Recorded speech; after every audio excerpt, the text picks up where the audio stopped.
আমাদের নবীজির নাম হলো ইয়াসিন। আল্লাহ নিজে রাখছেন, আল্লাহ ডাক দিছেন ইয়াসিন, বন্ধু ইয়াসিন ওয়াল কুরআনিল হাকিম। তারপরে কোরআনে হাকিমের কসম খাইছেন, তারপরে আরবি গ্রামার হিসাবে বলতেছেন ইন্নাকা লামিনাল মুরসালিন।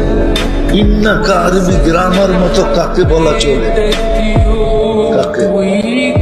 যে সামনে উপস্থিত তাকে, ঠিক না? কি বলে হুজুররা?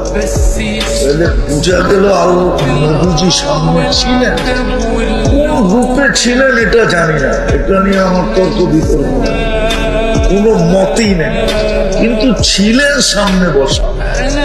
উনি চলে গেছে, আপনার আমি কোন খাতের মূলা? রাগ হয়ে গেলেন? কিন্তু প্রস্তুতি কতটুকু, কোথায় বাস করেন এটা তো দেখবে না। যদি দেখতো তাহলে বেলালের বাড়ি আমাকে 6 বার কাঁদাইতো না, 6 বার। আমি বেলাল রাদিয়াল্লাহু তাআলার বাড়ি 6 বার দেখছি। রাবেয়ার বাড়ি আমাকে কাঁদাইতো না, ওটাও 6 বার দেখছি।